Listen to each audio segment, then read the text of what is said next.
बच्चे दीवारों पर चढ़े हुए हैं, छत पे चढ़े हुए हैं। बहुत गंभीर मामला है। वो बच्चे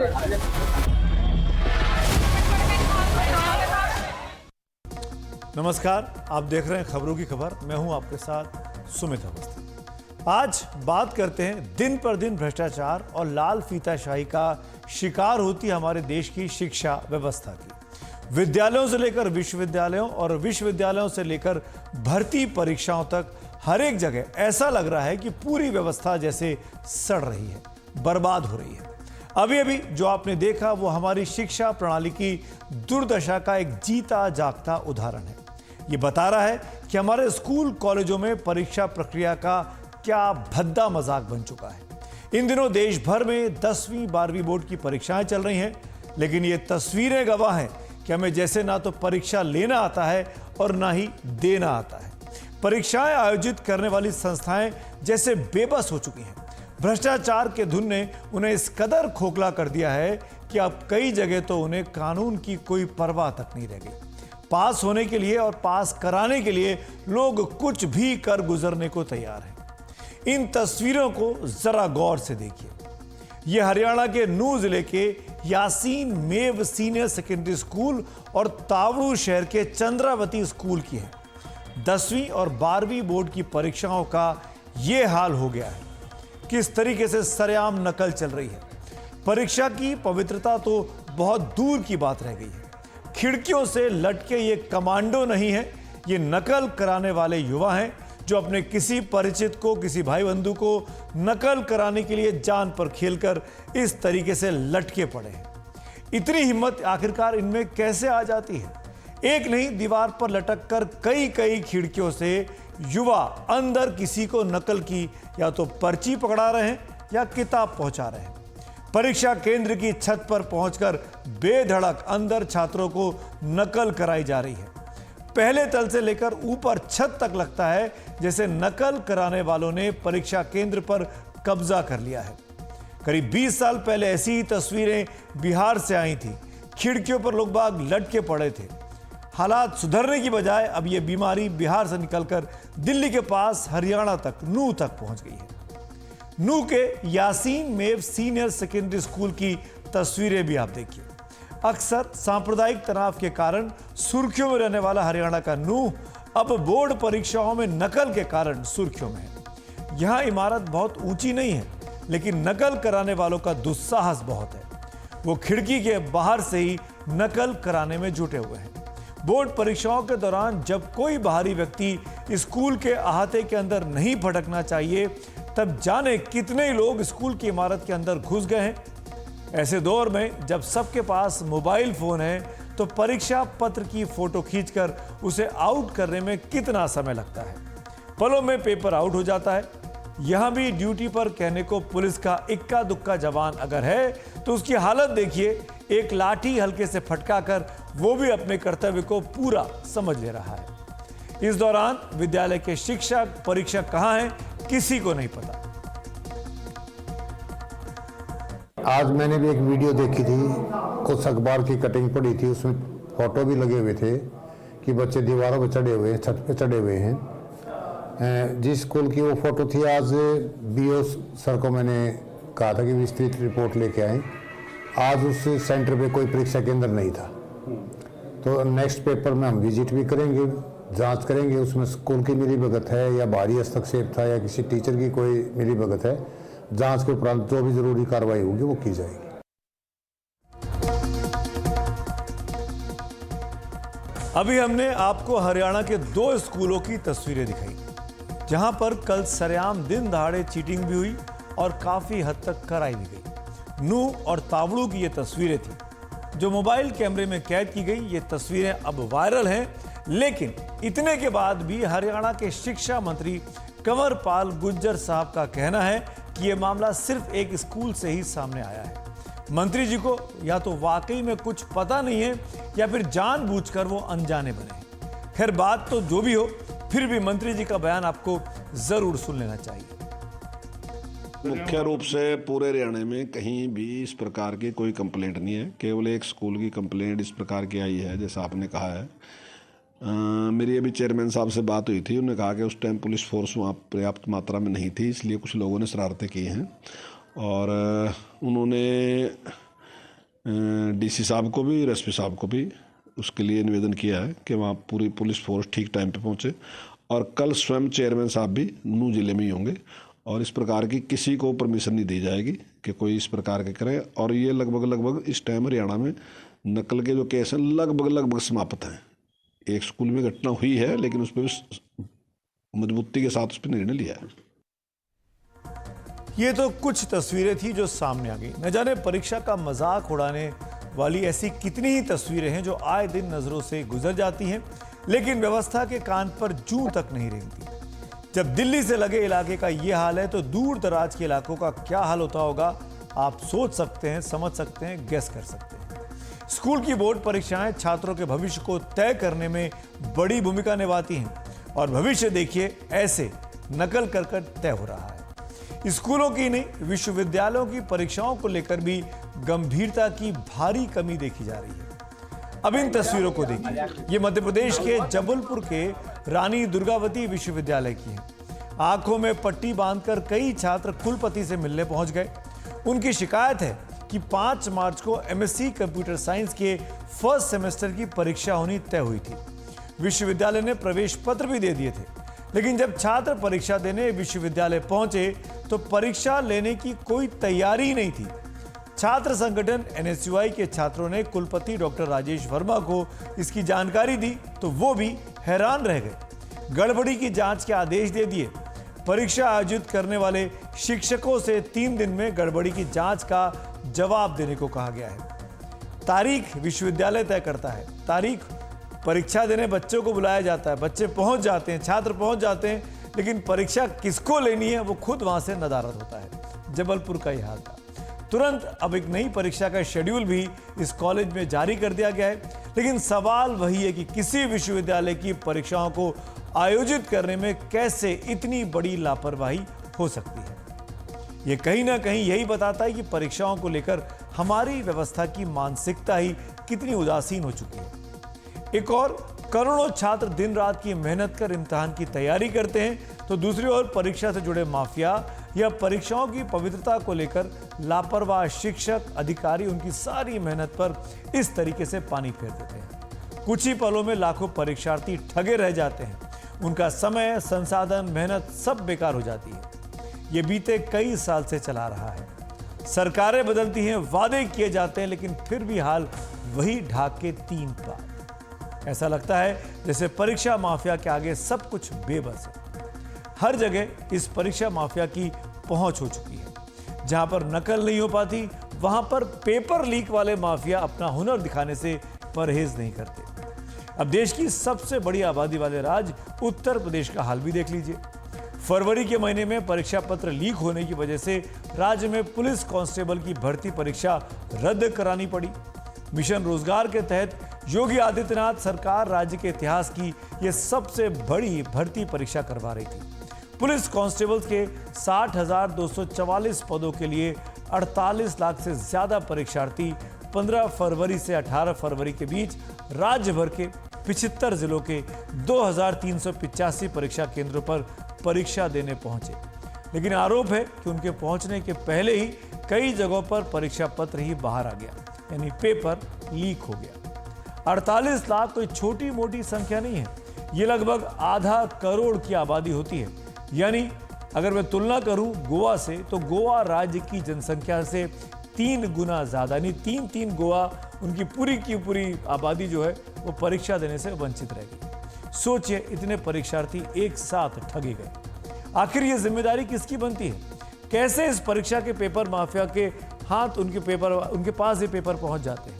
राज्य सरकार ने कार्रवाई के नाम पर यूपी पुलिस भर्ती बोर्ड की अध्यक्ष रेणुका मिश्रा को उनके पद से हटा दिया है। पेपर लीक की जांच के लिए एसटीएफ बनाने का ऐलान कर दिया है। 6 महीने में दोबारा इम्तिहान कराने का आदेश दे दिया है। कांस्टेबल भर्ती परीक्षा के सिलसिले में यूपी पुलिस ने 6 आरोपियों को अब मेरठ से गिरफ्तार किया है। इन लोगों के पास से 18 फरवरी को दूसरी पाली की परीक्षा की आंसर की बरामद की गई है। उन्होंने बताया कि 18 तारीख का पेपर उन्हें 17 फरवरी को ही व्हाट्सएप के जरिए मिल चुका था। उनसे 8 मोबाइल फोन और एक कार भी बरामद की गई। भर्ती में जो कुछ लीकेज की बात आई थी, इस पर शासन ने तत्काल उस पूरे भर्ती प्रक्रिया को रद्द किया और 6 महीने के अंदर हम फ्रेश उन्हीं भर्तियों को पुनः आगे बढ़ाएंगे।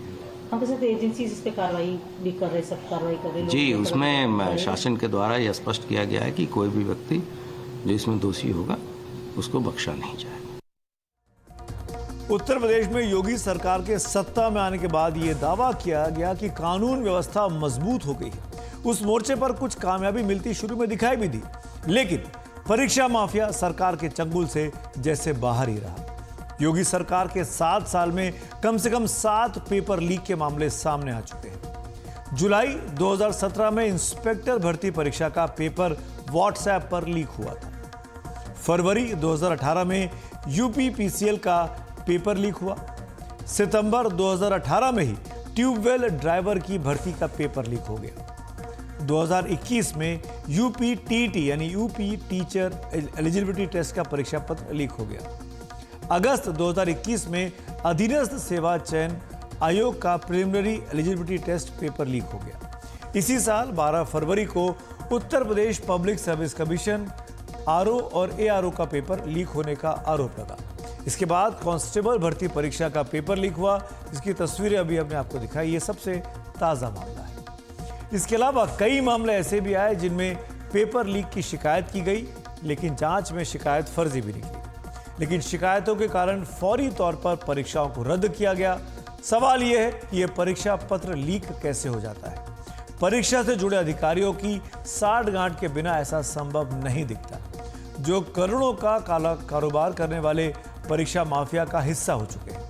ये लोग कौन हैं, उनकी पहचान उजागर क्यों नहीं होती? आम चुनाव सर पर हैं, लिहाजा ये मुद्दा राजनीतिक पार्टियां भी लपक रही हैं। खुद अपने शासन वाले कई राज्यों में भर्ती परीक्षाओं में गड़बड़ी को देख चुकी कांग्रेस ने भी अब इस मामले को उठा दिया है, क्योंकि ये यूपी का मामला था। कांग्रेस के नेता राहुल गांधी ने सोशल मीडिया प्लेटफॉर्म एक्स पर लिखा कि पेपर लीक उत्तर प्रदेश ही नहीं, देश भर के युवाओं के लिए अभिशाप बन गया है। पिछले 7 वर्षों में ही 70 से अधिक पेपर लीक के मामलों ने 2 करोड़ से अधिक छात्रों का सपना तोड़ा है। इससे न सिर्फ भविष्य निर्माण के कीमती वर्ष बर्बाद हो रहे हैं, बल्कि उनके परिवारों पर भी आर्थिक और मानसिक बोझ पड़ा है। लापरवाह सरकार, भ्रष्ट अधिकारी, नकल माफिया, कुछ एक कोचिंग इंस्टीट्यूट और निजी प्रिंटिंग प्रेसों के आपराधिक गठजोड़ को खत्म कर हर स्तर पर जवाबदेही सुनिश्चित करने की जरूरत है। राहुल गांधी ने आगे लिखा कि जब मैंने छात्रों से बात की तो उन्होंने मुझे बताया कि पेपर लीक की 3 मुख्य वजह है। बिका हुआ सरकारी तंत्र, निजी प्रिंटिंग प्रेस और भ्रष्टाचार का अड्डा बन चुके अधीनस्थ सेवा चयन आयोग। राहुल गांधी आगे लिखते हैं कि छात्रों से मिले सुझावों के आधार पर कांग्रेस भर्ती प्रक्रिया को पारदर्शी बनाने के लिए एक ठोस योजना तैयार करेगी। छात्रों के भविष्य से खिलवाड़ नहीं होने देगी। लेकिन नेताओं की ये बातें जुबानी जमाखट से ज्यादा कुछ नहीं लगती। खुद कांग्रेस के दौर में राजस्थान भर्ती परीक्षाओं के पेपर लीक होने के कारण अक्सर सुर्खियां बटोरी जाती थी। पिछले ही साल दिसंबर में राजस्थान पब्लिक सर्विस कमीशन द्वारा कराए गए सरकारी स्कूलों के शिक्षकों की भर्ती परीक्षा को पेपर लीक होने के कारण रद्द कराना पड़ा था। यहां तक कि मामला इतना बड़ा था कि मुख्यमंत्री अशोक गहलोत को उनका चुनाव भी हारना पड़ा। 2015 से 2023 के बीच राज्य में अलग अलग परीक्षाओं के कम से कम 14 पेपर लीक के मामले सामने आ चुके हैं। राजस्थान में 2021 में हुए सब इंस्पेक्टर भर्ती घोटाले के सिलसिले में सोमवार को ही राज्य के स्पेशल ऑपरेशंस ग्रुप ने पुलिस सब इंस्पेक्टर बनने की ट्रेनिंग ले रहे 15 प्रशिक्षुओं को जयपुर में राजस्थान पुलिस अकेडमी से हिरासत में लिया और साजिश में 40 अन्य को भी बुक किया है। जिन पुलिस प्रशिक्षुओं को हिरासत में लिया गया उनमें भर्ती परीक्षा का टॉपर भी शामिल है। आरोप है कि उन्होंने लीक हुए पेपर के सहारे या डमी परीक्षार्थियों को परीक्षा में बिठाकर इम्तिहान पास किया है। इन आरोपियों को आज जब अदालत में पेश किया गया तो अदालत परिसर में हंगामा हो गया। वहां मौजूद कई वकीलों ने आरोपियों को पीटने की कोशिश की। वकील आरोपियों को ले जा रहे पुलिस वालों से भी उलझ गए। अदालत ने आरोपियों को 6 दिन की पुलिस हिरासत में भेजा है। 12 तारीख को उनकी फिर से अब पेशी होगी। एसओजी को जांच में पता चला है कि राजस्थान में नकल करने वाले 3 से 4 गिरोह सक्रिय हैं। एसओजी को 2020 से 2021 के बीच 7 परीक्षाओं में पेपर लीक मामलों की जांच का जिम्मा दिया गया है। 14 लोगों की जो जुर्म में शरीक होना कंफर्म हो गया है। 2 लोगों के बारे में अभी अनुसंधान चल रहा है। 2 लोग जो सिलेक्ट हुए थे सब इंस्पेक्टर प्रोबेशनर के रूप में, लेकिन उन्होंने ज्वाइन नहीं किया, वो ऑलरेडी हमारे दूसरे मुकदमों में जुडिशियल कस्टडी में है। राजेंद्र यादव जो हर्षवर्धन मीना के साथ नेपाल से पकड़ा गया था, और अशोक नाथावत जो सीनियर टीचर पेपर लीक में अभी पुलिस रिमांड पे है। तो 14 ये और 2 टोटल 16 लोग आज के डेट में इस 20 FIR नामजद में से अरेस्टेड हैं। राजस्थान की भजनलाल शर्मा सरकार में मंत्री किरोड़ी लाल मीणा ने तो एसओजी से कहा है कि वो गहलोत सरकार में मुख्यमंत्री के दफ्तर की भूमिका की भी जांच करें। उधर कांग्रेस बता रही है कि अपने दौर में उसने कैसे परीक्षा माफिया पर सख्ती बरती थी। लिखा नहीं तो जब चेक करने वाले प्रोफेसर ने कॉपी को चेक कर लिया तो उन पर चेक किया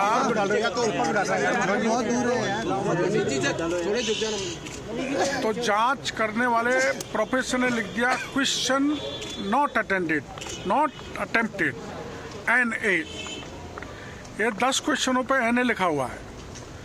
उसके बाद कॉपी इस शिवा शर्मा को दे दी गई और उसने सारे क्वेश्चनों को अटेम्प्ट कर दिया।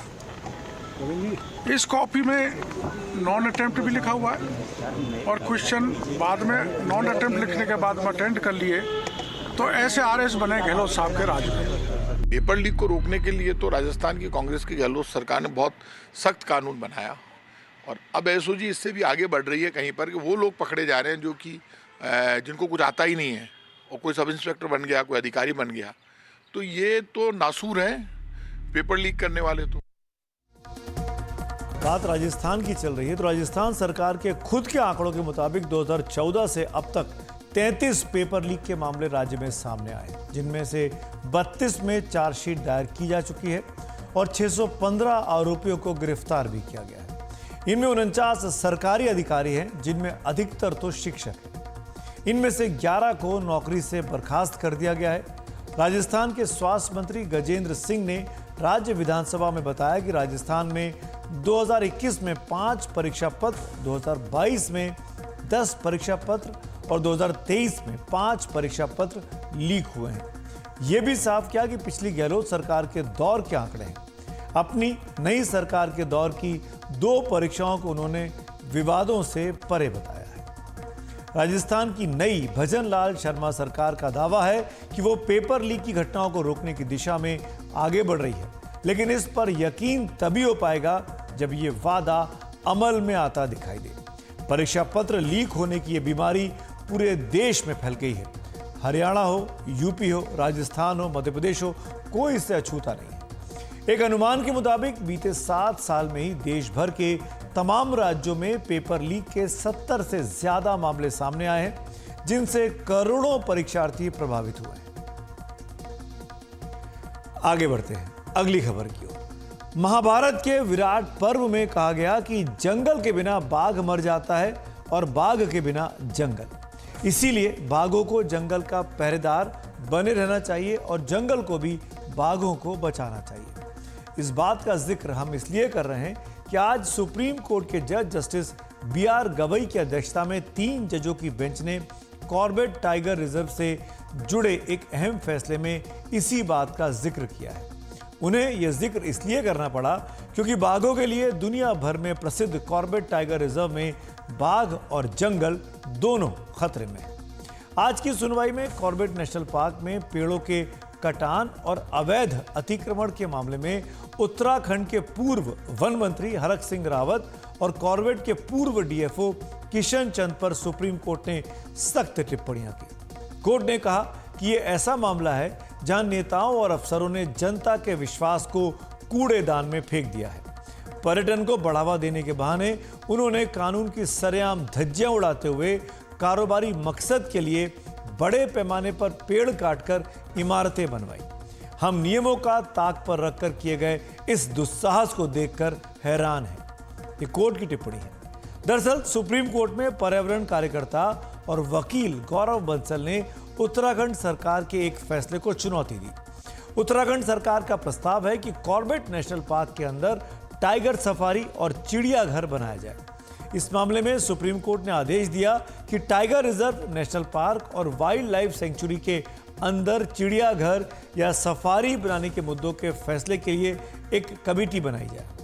इसी मामले की सुनवाई के दौरान ये बात सामने आई कि कॉर्बेट टाइगर रिजर्व में पर्यटन को बढ़ावा देने के नाम पर बड़े पैमाने पर अवैध निर्माण किया गया और करीब 6000 पेड़ों को काट दिया गया।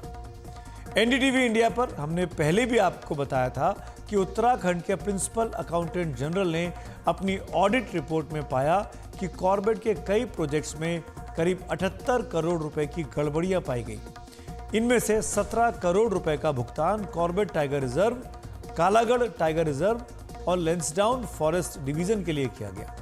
30 पेज की इस ऑडिट रिपोर्ट में कॉर्बेट टाइगर रिजर्व के पाखरो ब्लॉक में प्रस्तावित टाइगर सफारी में हुए घपलों की जांच की गई है। जिस दौर की जांच हुई उस दौरान उत्तराखंड की बीजेपी सरकार में वन मंत्री हरक सिंह रावत थे। रिपोर्ट के मुताबिक पाखरो टाइगर सफारी के लिए राज्य सरकार को मार्च 2021 तक सेंट्रल जू अथॉरिटी की आखिरी मंजूरी नहीं मिली थी। इसके बावजूद सरकार ने इस प्रोजेक्ट के एक हिस्से टाइगरवाड़ा नंबर 1 पर काम को हरी झंडी दे दी, लेकिन सरकार की मंजूरी से पहले ही डीएफओ कालागढ़ टाइगर रिजर्व और डायरेक्टर कॉर्बेट टाइगर रिजर्व ने टाइगर सफारी के कई हिस्सों पर काम पूरा भी कर दिया, जबकि मंजूरी ही 10 सितंबर 2021 को मिली। यानी मंजूरी से 9 महीने पहले काम शुरू कर दिया गया था। आखिर ऐसी क्या जल्दी थी? यही नहीं, इससे भी 4 महीने पहले दिसंबर 2020 में इस सफारी के तहत कई पेड़ काट दिए गए जो जरूरत या मंजूरी से कहीं ज्यादा थे। यही नहीं, टेंडर देने के नियमों का भी खुलेआम उल्लंघन किया गया। यह भी सामने आया कि कालागढ़ टाइगर रिजर्व के डीएफओ ने 15,40,000 की लागत से 2 जनरेटर भी खरीदे। इनमें से एक जनरेटर तब के वन मंत्री हरक सिंह रावत के बेटे के निजी institute Doon institute of medical science में लगा दिया गया, जिसे अब बरामद कर लिया गया है। दूसरा जनरेटर ऋषिकेश के मीरावती फिलिंग स्टेशन में लगा दिया गया, यह भी अब बरामद किया गया है। इस सिलसिले में ईडी और सीबीआई की अलग अलग जांच चल रही है। हरक सिंह रावत और कुछ वन अधिकारियों के ठिकानों पर छापे भी पड़ चुके हैं। सुप्रीम कोर्ट ने सीबीआई को 3 महीने में स्टेटस रिपोर्ट दाखिल करने को कहा है। अपनी सुनवाई में सुप्रीम कोर्ट का यह भी कहना है कि ऐसा मामला है जो दिखाता है कि राजनीतिक और आर्थिक फायदे के लिए एक नेता और एक वन अधिकारी के बीच साठगांठ किस तरह पर्यावरण को भारी नुकसान पहुंचा सकती है। इस पूरे मामले पर ज्यादा चर्चा के लिए हमारे साथ पर्यावरण कार्यकर्ता और इस मामले के याचिकाकर्ता वकील गौरव बंसल मौजूद हैं। गौरव जी, मेरा पहला सवाल आपसे यही है कि मामला कहां से शुरू हुआ और हरक सिंह रावत और वन अधिकारियों ने कॉर्बेट में क्या गड़बड़ी की, अगर आप संक्षेप में समझा सके दर्शकों को। देखिए, मामला शुरू होता है 2019 से, जब इसकी घोषणा करी गई इस टाइगर सफारी की, और मामला खत्म होता है, अभी खत्म तो मैं कह नहीं सकता क्योंकि इसमें इतने लोग इन्वॉल्व हैं, और ये कहना भी गलत है कि सिर्फ मिनिस्टर और एक डीएफओ है। ऐसा हो ही नहीं सकता कि सिर्फ एक मिनिस्टर और एक डीएफओ की इतनी हिम्मत हो जाए कि इस तरीके से इतना जबरदस्त इलीगल कंस्ट्रक्शन कर जाए। तो एक पूरी की पूरी चेन थी जिसने सबने लाभ कमाया, और उस लाभ को देखिए, जंगल को बेच के यहाँ पे बेजुबानों को बेचा गया। बड़ी एक इंटरेस्टिंग सी बात है कि मोस्टली जो करप्शन है ना, वहां पे बेसिकली आप देखेंगे लैंड का डीलिंग हो रहा है, या यहाँ पे उन लोगों को दबाएगा, उस एनिमल को दबाएगा जिसकी खुद जवान ही नहीं है। क्योंकि आपके पास कभी भी कॉर्बेट का या कोई भी टाइगर आके नहीं कहने वाला कि भाई मेरा घर खराब हो रहा है, मेरा हैबिटेट खराब हो रहा है। तो जंगल में मोर नाचा किसने देखा वाला जो कंसेप्ट है ना, वो यहाँ पे बिल्कुल फिट बैठता है। और इसका ही लोगों ने, आप कह सकते हैं, एक गलत फायदा उठाया और अपना एक निजी फायदा उठाया। सुप्रीम कोर्ट भी हैरान था कि जिस तरीके से कॉर्बेट देश का एशिया का पहला नेशनल पार्क है और उसकी अपने आप में एक पायसनेस है, उसको इस तरीके से जलील कर देना और एक तरीके से मैं कहूंगा कि जंगल का रेप करा गया है। With due respect I wish to say this कि यहाँ पे जंगल को छोड़ा ही नहीं। कानून दो तरीके के होते हैं, एक तो हमारे देश का कानून, एक जंगल का कानून। यहाँ पे जंगल के कानून को भी धता बताते हुए कुछ लोगों ने अपने निजी फायदे के लिए, अपने निजी स्वार्थ के लिए जिस तरीके से जंगल को बेचा है और पेड़ों को काटा है, आप यकीन मानेंगे कि 163 पेड़ काटने थे, 6000 से ज्यादा काट दिए। कहां गई वो लकड़ियां? किसके घर में चढ़ गई वो लकड़ियां? किसके घर में अलमारियां बन गई उनकी लकड़ियों की? तो ये ऐसे क्वेश्चंस हैं जो दिखाते हैं कि कुछ लोग अपने आप को जब बहुत ज्यादा पावरफुल समझने लगे तो उन्हें यह नहीं भूलना चाहिए कि आज भी रूल ऑफ लॉ है। उन्हें यह नहीं भूलना चाहिए कि आज भी सुप्रीम कोर्ट है और इस तरीके के ऑर्डर्स एक मैसेज है उन लोगों के लिए जो सोचते हैं कि हम थोड़े टाइम के लिए जो गद्दी पे आ गए हैं और उन ऑफिसर्स के लिए जो सोचते हैं कि मंत्री जी हमारे साथ हैं, क्योंकि जो पीठ थपथपाने की मंत्री जी की कला होती है ना, उससे कई लोग बहकावे में आ जाते हैं और उसी कला का ये परिणाम है कि कॉर्बेट जैसा एक आप कह सकते हैं गंभीर मसला सामने आया है। तो वाकई में हैरानी की बात है और ये मैसेज, मैं तो बार बार इस बात को कहता हूं कि ये कुछ नहीं है, सिर्फ एक मैसेज है कि जंगल सुरक्षित हाथों में रहे, जंगल उन लोगों के पास रहे जो आईएफएस की ड्यूटी क्या है? आईएफएस की ड्यूटी है प्रोटेक्ट एंड कंजर्व। उन्हें कंजर्वेटर ऑफ फॉरेस्ट कहा जाता है और यहाँ पे वो विध्वंसक बने हुए हैं। तो ये पूरा मामला एक तरीके से ये दिखाता है कि जो कानून है कैसे धज्जियां उड़ाई गई कुछ प्रभावशाली लोगों के द्वारा। तो अपने आप में एक मैसेज है ये जजमेंट।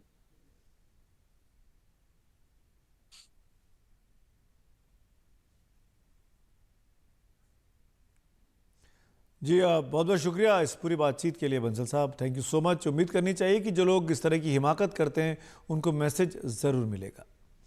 एनडीटीवी इंडिया पर हमारी खास पहल सेव द टाइगर हमारे जंगलों में बाघों की अहमियत को ही बताती है, जहां बाघों को बचाने की हमारी मुहिम की देश विदेश में काफ़ी प्रशंसा भी हुई है। हम लगातार इस बात पर जोर देने की कोशिश करते हैं कि जंगलों में जब जानवरों की जगह हम अपने आशियाने और रिजॉर्ट्स बना लेंगे तो आखिरकार जानवर कहाँ जाएंगे? वो जंगल से लगे गांवों शहरों में हमारे घरों में ही तो घुसेंगे। इसके लिए जिम्मेदार हम हैं, जानवर नहीं हैं। जब ये बात हो रही है तो हम मालेगांव की एक तस्वीर भी आज आपको दिखाते हैं। यहाँ के घर में मोहित विजय अहिरे नाम का एक बच्चा मोबाइल पर कुछ देख रहा था या मोबाइल पर कुछ खेल रहा था कि तभी एक तेंदुआ उसके घर में घुस आया। इन तस्वीरों को आप देखेंगे तो हैरान रह जाएंगे। इस बच्चे ने तेंदुए को सामने से देखा, एक रत्ती नहीं घबराया। बच्चे की बहादुरी देखिए, बहुत ही सूझबूझ दिखाते हुए वो चुपचाप टेबल से उतरा और नीचे सीधे कमरे से बाहर निकल आया। इतना ही नहीं, कमरे के बाहर निकलने के बाद उसने बाहर कमरे के दरवाजे को बाहर से कुंडी लगा दी। कोई और होता तो घबरा जाता, शोर शराबा मचाता, हंगामा करता और खुद का नुकसान कर लेता, लेकिन इस बच्चे की समझबूझ तारीफ के काबिल है। इसकी समझबूझ के बाद वहां पर जंगल के अधिकारियों को बुलाया गया और फिर इस तेंदुए को ट्रैंकुलाइज कर यहां से निकाल लिया गया। बच्चा भी सुरक्षित है और जानवर भी सुरक्षित है। केंद्र शासित प्रदेश लद्दाख का माहौल कड़ाके की सर्दी के बीच भी इन दिनों गरमाया हुआ है।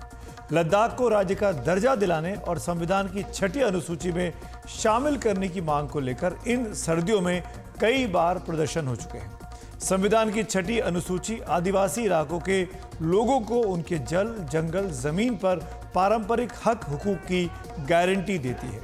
केंद्र सरकार पर अपनी मांग के प्रति दबाव बनाने के लिए वहां के धार्मिक राजनीतिक संगठन लगातार धरना प्रदर्शन कर रहे हैं। इस मुद्दे पर लद्दाख के नेताओं और गृह मंत्रालय के बीच अभी तक की बातचीत विफल रही है। ऐसे में आज कई धार्मिक संगठनों के आह्वान पर लद्दाख में बंद रखा गया। इन मांगों को लेकर लड़ रहे लद्दाख के पर्यावरण कार्यकर्ता और जाने माने शिक्षाविद सोनम वांगचुक भी काफी मुखर रहे हैं। सोनम वांगचुक अपनी मांग को लेकर 21 दिन के अनशन पर बैठ गए हैं। सोनम वांगचुक से बात की हमारी सहयोगी नीता शर्मा ने। हमारे साथ नोटेड एनवायरमेंटलिस्ट हैं सोनम वांगचू साहब। सर, आप भी इस प्रोटेस्ट से जुड़े हैं और आप अब फास्ट अनटू डेथ कर रहे हैं 21 दिन के लिए। तो आप हमें बताएं कि क्या वजह रही, क्यों बातचीत जो दौर चल रहा था केंद्र और लद्दाख के लीडर्स के बीच में, सिविल सोसाइटी लीडर्स के बीच में, वो टूट गया? जी, तो ये सिलसिला आप लोगों ने देखा होगा। 3 फरवरी को लेह में लगभग 30,000 लोग, जो कि वयस्क जनसंख्या की 1/3 जितनी है, वो जमा होकर सरकार से अपील करने लगे थे कि लद्दाख को संरक्षित करें 6 शेड्यूल में और लोकतंत्र को यहाँ भी बहाल करें जैसा जम्मू कश्मीर में कर रहे हैं। मगर फिर उसके बाद 19 फरवरी और उसके बाद 24 फरवरी और फिर 4 मार्च को बातचीत चली, मगर वो विफल हुए और इसमें सरकार ने इन दोनों मांगों से, जो सबसे बड़ी मांगे थे, इनकार किया है अभी तक के लिए। तो ये जो 6 शेड्यूल है वो लद्दाख के संरक्षण के लिए भारतीय संविधान का एक अनुच्छेद है, जिसका कि सिर्फ हमने मांग नहीं किया बल्कि सरकार ने वादा किया था तमाम चुनावों में अपने घोषणा पत्र में पहले बूंदी या तीसरे बूंदी पर रखकर, बिंदु रखकर, और उस पर वो पीछे हट गए। उसी तरह जम्मू कश्मीर में लोकतंत्र बहाल हो रहा है। पूरे भारत में हर नागरिक को अपने प्रतिनिधि चुनने का हक है असेंबली में, और लद्दाख स्टेटहुड उसी तरह से मांग रहा था, मगर लद्दाख को अब बेजुबान रखा जाएगा एक तरह का स्थायी परमानेंट गवर्नर्स रूल में, जो कि किसी भी स्टेट में हो तो वहां त्राही हो जाता है। तो इसलिए आज से हम अनशन पर हैं। आज एक बहुत बड़ी सभा हुई जिसमें 7 से 10,000 लोग सिर्फ इस अनशन को शुरू करने के लिए आए और फिर एक बार उम्मीद करने के लिए कि सरकार हमारे दर्द को समझेगी और ध्यान देगी। और ये अनशन भी कोई आसान हालात में नहीं है। यहाँ हम बाहर बैठे हुए हैं, इधर बर्फ दिख रहा है, -10 से -15 की तापमान है, और हम चाहते हैं कि हम खुद पे दुख और दर्द लेके पत्थर दिल को भी पिघला लें। सर, जो पीएससी का वादा किया गया है पब्लिक सर्विस कमीशन को लेकर केंद्र द्वारा, उसके बारे में आपका क्या रुख है? उसके बारे में काफी प्रगति हुई, जिसके हम कृतज्ञ हैं, मगर वो हमारा सबसे बड़ा मांग नहीं था। बहुत जरूरी मांग था बच्चों के रोजगारी के बारे में, मगर सबसे बड़े दो जो मुद्दे थे वो लोकतंत्र के हवा में सांस लें लद्दाख के नागरिक भी, और फिर दूसरा जो संरक्षण ऐसे जलवायु और जनजातियों के लिए हमारी ही संविधान में निहित है और वादे किए गए थे, उस पे अमल हो। ये थे 2 मांगे। अभी गर्मियां ठीक से शुरू भी नहीं हुई हैं, लेकिन बेंगलुरु में पानी का संकट पैदा हो गया है। और तो और कर्नाटक के उप मुख्यमंत्री डीके शिव कुमार भी बता रहे हैं कि उनके घर का बोरवेल सूख गया है। कर्नाटका के उप मुख्यमंत्री डीके शिव कुमार ने सोचा नहीं होगा कि उनको भी कभी अपना बोरवेल सूखने की शिकायत करनी पड़ेगी। बेंगलुरु में पानी की किल्लत को लेकर सरकार की बेबसी इसी में दिखती है। हम रियायती दर पर सभी लोगों को टैंकर का पानी मुहैया कराएंगे। हमें इसकी चिंता है। पानी की कीमत को लेकर बोरवेल सूख गए हैं। हमारे घर का बोरवेल भी सूख गया है। मार्च के शुरू में ही शहर के तालाब सूख रहे हैं। बेंगलुरु सेंट्रल को छोड़कर शहर में हर तरफ पानी को लेकर अफरा तफरी मची है। 5,000 से 7,000 लीटर पानी के टैंकर के लिए जहां पहले 500 रुपए से 700 रुपए लगते थे, वहां 2,000 रुपए से लेकर 2,500 रुपए तक अब देने पड़ रहे हैं। सरकार अब टैंकरों का रेट तय करने जा रही है। पिछले साल मॉनसून में बारिश लगभग 35% कम हुई। इससे बांधों और झीलों में पानी की कमी हुई। इस शहर के 10,000 बोरवेल में से 40% सूख चुके हैं। शहर को हर दिन लगभग 1,650 MLD पानी कम मिल रहा है। ऐसे में बेंगलुरु शहर की 1,25,00,000 की आबादी पानी के लिए जद्दोजहद कर रही है। God only permits if we give rain. अब तो पानी के लिए भगवान का ही आसरा है। देखिए इस झील की सतह आपको दिख रही है, जमीन दिख रही है। 1 महीने पहले तक ये सब पानी के नीचे था। बारिश के लिए इंद्र देवता को खुश करने की भी कोशिश चल रही है, लेकिन जल प्रबंधन से जुड़े वैज्ञानिकों का कहना है कि जब तक सरकार और आम लोग इच्छा शक्ति नहीं दिखाते, तब तक ये समस्या हर साल आएगी जब भी मॉनसून फेल होगा। You can get it from flood water or you can get it from treating wastewater. पानी के सीमित सोर्स हैं, जैसे बारिश, बाढ़ और इस्तेमाल किया हुआ पानी। जो पानी हम इस्तेमाल करते हैं उसको ट्रीट करके बहुत से काम जैसे खेती, बागवानी और निर्माण में इस्तेमाल किया जाता है। ये शहर के बड़े तालाबों में से एक है, सैंके टैंक। यहाँ पानी का स्तर बता रहा है कि ये शहर किस तरह से पानी के संकट से जूझ रहा है। मॉनसून आने तक यहाँ हालात कमोबेश ऐसे ही रहेंगे, क्योंकि पूरे राज्य में पानी का संकट कुछ इसी तरह बना हुआ है। बेंगलुरु से कैमरामैन कुमार के साथ निहाल खिदवई, एनडीटीवी इंडिया। तो आज खबरों की खबर में मेरे साथ फिलहाल इतना ही। शुभ रात्रि।